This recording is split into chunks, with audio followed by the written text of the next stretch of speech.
yesterday we worked the best we could to wade through some of the statistics associated with eating disorders.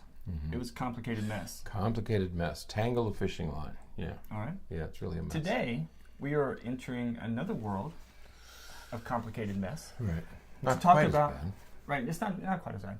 But we're going to try to talk about the causes of eating disorders today. And there are a lot of, as is the case with many of the disorders that we talk about, there are a lot of theories and a lot of ideas. And then one of the things we like to always say is if we really knew what caused it, we'd be able to prevent it. You know, if we knew, right, our ability to prevent it would increase. Right. So we don't really know definitively what causes it. We know some things that are associated with it. We know some risk factors and things like that we're going to talk about. But you know, when we get into causes, we enter into somewhat of a statistical nightmare because statisticians really don't like it when you use the word cause. Because it's really difficult to determine causation. Right. In our field, there isn't a single we're not searching for a single cause. Right. We almost never search for a single cause. Because there's almost never a single cause. Right. And it's always a mix of biological factors, behavioral factors, psychological factors, and environmental factors. And one of the things that it's our biopsychosocial model. Right. But one of the things that may help when we talk about causes of eating disorders, if you think in terms of three things, one are the psychological factors. And psychological factors are things like low self-esteem and helplessness and feelings of dissatisfaction, the sorts of psychological things that people experience. So there are psychological factors. And then a second, there are traits, personality traits. Things like impulsivity, or perfectionism. Those are personality traits. They also contribute. Right. And then there are some contributing factors that I would call triggers. What are the things that trigger eating disorders? You know, we used to think that bad parenting. Now we know it's not bad parenting, but we think, or it could be like teasing can be a trigger. You know, some kids, children, boys and girls, are teased and teased and teased about their weight until finally they go into drastic calorie reduction. Or you mentioned yesterday wrestling. You know, kids who different sports wrestle. Wrestling, gymnastics. Gymnastics is one. And kids who wrestle, youngsters who wrestle within a weight class. And it seems like there's always this drive to go down a weight class because you're stronger, but if you go down a weight class, that's better. And so they have to do restrictive dieting and exercising to lose 5 or 6 or 8 pounds. I remember I was on the wrestling team in middle school, just 1 year, and I remember seeing guys wearing like black trash bags while they went running to hold in the heat so that they would sweat more and lose more. Get rid of that water weight, right? And we had kids who would actually faint in school. You know, they were in middle school, and they would faint because they were dieting so much. It was so restrictive that they would faint. But things like stress and trauma and all those sorts of things that can trigger, like negative emotions, can trigger an eating disorder. So if you think in terms of the psychological factors, personality traits, and then triggers, if you think of those three things, and that's sort of, then the last is your biology. You know, because we know this runs in families. We know that this is there's a pretty high heritability factor with these. So that's the biological part. Right. So let's go through some of that quickly. So when we talk about the biology, one of the things we refer to is genetics. Right. So there have been twin studies and all kinds of there's all kinds of different ways that we can look at heritability and genetic predispositions and things like that. And what we've seen is now, yesterday, we waded, I don't know how effectively, but we waded through some of the statistics related to eating disorders. And we talked about how, you know, with anorexia nervosa, it's about 1%, with bulimia, it was about 1.5%, and with binge eating disorder, it was about 3%. Well, when it comes to the prevalence of eating disorders within like a twin study, so if you're just a random person in the population, you have between a 1 and a 3% chance of having one of those. That's the prevalence rate. Let's just say that. It's tough. If you are a twin and you have a twin that has one of those disorders, right, now all of a sudden your risk is 40 to 60%. That's right. It's a significant difference. Right.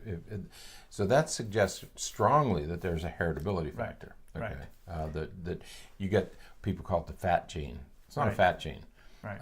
There isn't a single gene, and the reason we don't have genetic studies, this was interesting. It takes 10,000 individuals to do a genetic study. Yeah. Because it's not a single gene. Right. It's several genes. Right. And so to get enough people to study all the genes that are contributing, right, you'd have to do a sample of 10,000. Right. Nobody has a sample of 10,000. I mean, it'd have to be multi-site right. around the world. Well, those are the longitudinal studies that we see at hospitals where almost every baby that's born at the hospital is enrolled, right, and they just follow them over time. And and you have some of those that have been going on for decades and right. decades. There are several in England, studies. Well, there's mm-hmm. a couple here, but there's one study in England that's been going on for like a generation or two. At least one generation. Yeah. Mm-hmm. So we know from our twin data mm-hmm. that that there is likely very strong probability right. of a genetic predisposition, mm-hmm. a heritability right. risk for eating disorders in general. Right. We don't know what the gene is. We don't know exactly what causes that from a genetic perspective, what causes that increased risk, but we know it exists. Right, and it's about 11 times. Right. If you have a first degree relative, mm-hmm. You have about 11. It's about 11 times more likely that you're going to have an eating disorder than if you don't have a person with an eating. So it does run in families. Right. Okay. Yeah. So that that suggests that there is a genetic predisposition for it. Right. We believe that there's some issues related to the serotonin system. So when we think about not just specific to the genes, when we talk about the biology of the brain, there are some chemical and functional differences. Right. Again, related to like serotonin and some other of those systems that may be implicated with right. eating disorders. Whenever we talk about biological contributions, we always try to separate it into the genetic contributions and then brain contributions. Right. Okay, and so and it's difficult to completely differentiate those because, of course, the brain you have is the one that you inherit. And so we inherit our parents' brain chemistry, right. like we inherit their shoe size, eye color, hair right. color, body type. We also inherit our parents' or our ancestors' brain chemistry. Right. Okay? And so, they come from the same thing. But if you separate genetics from brain, right. It's a little bit easier to conceptualize. So there are some, but the neurobiology of eating disorders is a very complicated mm-hmm. Place to go. Right. And I don't know of any way to really simplify that yet. Right. We'll have to work a little bit more on that. Yeah, just a simple example is as we will talk about later a little bit today and later this week, some of the theories or some of the comorbid conditions with eating disorders are things like anxiety and depression and some of those kind of things. And we know that there's some implications with serotonin. I mentioned serotonin a moment ago. Right. We know that binge eating, for example, especially binge eating carbohydrates, simple carbohydrates, significantly increases serotonin in your serotonin production in your body, which is what, when we refer to like stress eating, that's what's happening is you're stress eating to significantly increase serotonin, which helps decrease the stress. So if your body isn't producing as much serotonin as it otherwise could or should, then you may be at risk, elevated risk for something like a binge eating disorder or eating disorder in general, because you have those that brain chemistry that needs to be extra boosts. Right. So we've seen serotonin is one, dopamine has been implicated, and other neurochemicals. Okay, but that's a complicated business, and one that I'd really like to talk about here, but it may be a separate. The neurobiology of eating disorders could be a very large, separate topic. Right. Okay. So. Yeah, and it wasn't until we started doing some of the research for these podcasts that you realize how complicated it is. So absolutely. Yeah. So, all right. So that's the biology. That's the biology of it. Right. So we have our biopsychosocial model. Right. So now the psychological part of it. We have behaviors, and we have personality and those kinds of things. And we have, there is certainly an aspect of eating habits and eating behaviors that are psychologically based. I mentioned anxiety and depression and some of those things. And so when you have some of those psychological stressors, it's going to increase your risk for, I was going to say abusing food, but that's sort of what it is. Really you're abusing food. I put it in the same category as substance abuse. I mean, I think we can use food as medicine. I think we also self-medicate with food. I think many people, when we talk about psychological factors, are self-medicating with food. Right. Yeah. So you have those kinds of issues related to anxiety and depression and that kind of stuff. And I think maybe that's a good way to do it. Consuming larger amounts of food than usual is self-medicating, using food as medicine. You're self-medicating using food. Right. Severe calorie restriction does something else. Okay. It can be managing another psychological stressor. Right. But it's you're still managing your stress, but you're doing it in a different way with a different result. Right. Because as we said yesterday, severe calorie restriction leads to telling your body that there's not enough food around, and so appetite decreases. Right. Okay. When appetite decreases, you eat less. Right. When you eat less, you eat less. Right. And so you get into this vicious cycle where suddenly you're not hungry at all. I mean, you should be, but you've shut down those mechanisms because of severe calorie restriction. Yeah. Absolutely. Some other psychological and sort of temperamental personality types of issues that relate to this would be things like body dysmorphic, right? Where and I'm not necessarily talking about the disorder, body dysmorphic disorder. I'm talking about the idea that you don't see that you're hypercritical of your body, your body shape, or certain areas of your body, and because of being overcritical of it, you engage in different behaviors that may, and this is where that anorexia comes in, where you're doing severe restriction. You're cutting back because you're trying to improve the shape of your body, but it may be because of misperception. That's right. And there's two kinds of misperception. One is you don't see yourself accurately at all. Right. And there's the famous photograph of the young girl who's obviously grossly underweight, but she's looking at the mirror at this fluffy corpuscular creature, and it's not her at all, but that's what she sees. Right. Then there's another one which is a misperception that is a little bit different, where you exaggerate a feature. For example, oh, look at my nose, it's so huge. Well, most of the world doesn't see it as so huge, but you're exaggerating that feature, or your chin, or your eyes, or whatever feature it is. And you exaggerate that so it's inaccurate, or you can just have a gross inaccurate, like in the first case. Okay, so either way, you're not really perceiving your body accurately, and you set about to change it. One way to do that is diet. A second way is plastic surgery, and we see the increase in plastic surgery now for people trying to change their bodies because they don't see their bodies accurately, or they don't like what they see. Absolutely. So those are some of the psychological. Those are psychological. There's certainly other behavioral things, such as modeling behavior. So if you see someone, like if you grow up in a home where we don't have time to go into this because we're already close to 15 minutes into this podcast, but it makes me want to jump out of my seat with frustration when I hear people talking about kids stealing food from the pantry or stealing food from the refrigerator and things like that. Because, first off, if they're hungry, they need to eat. Right.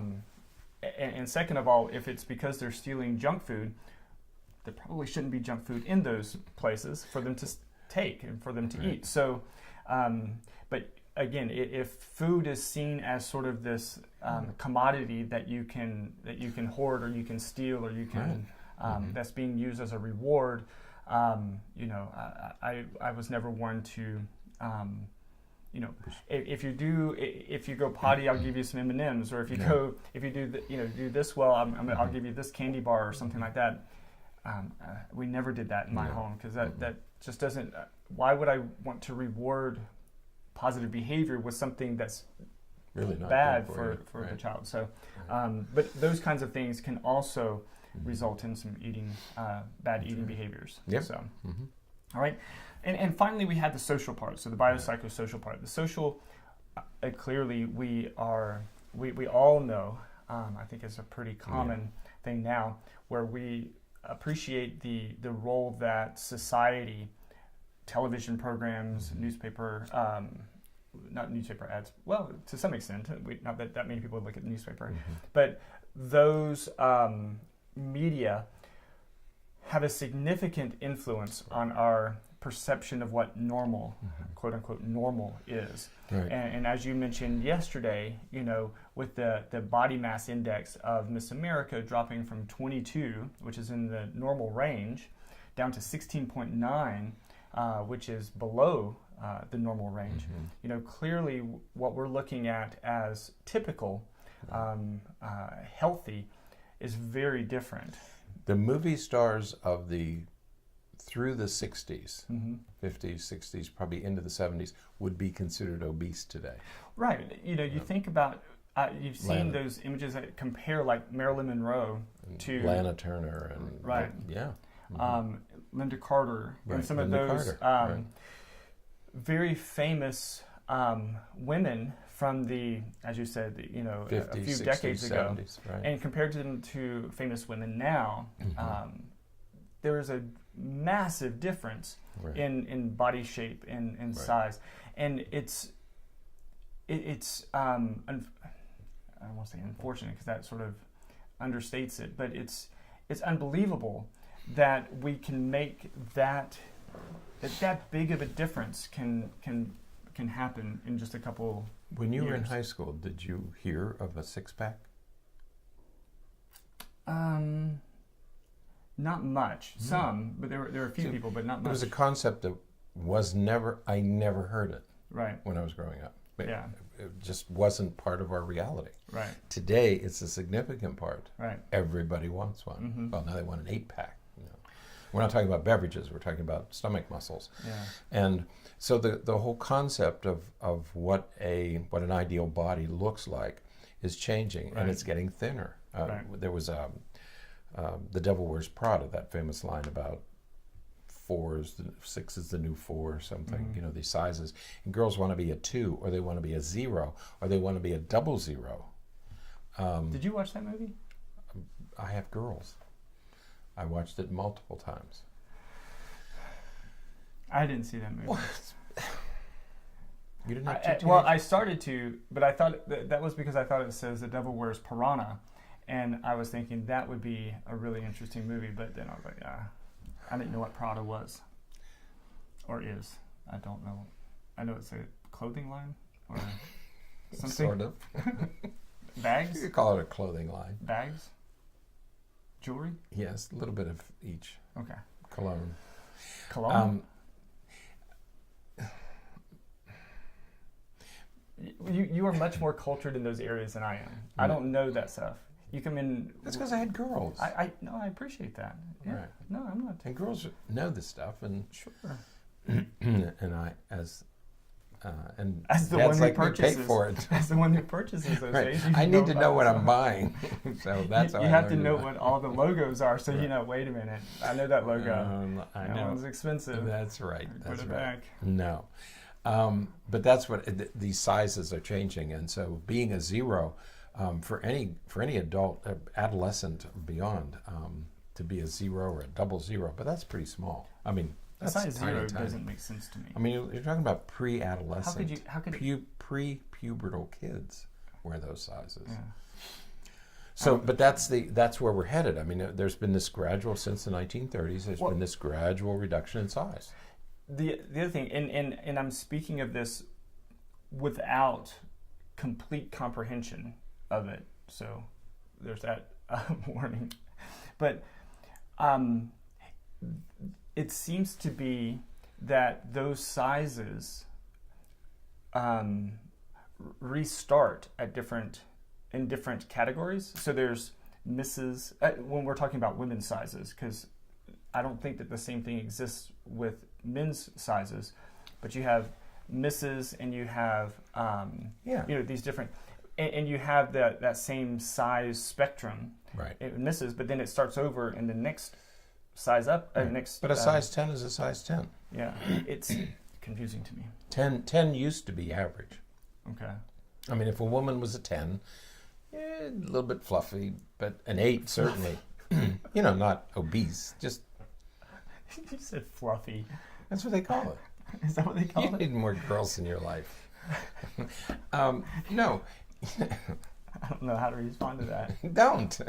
If you don't know how to respond, don't respond. Just contain yourself. Oh my. We're going to get emails.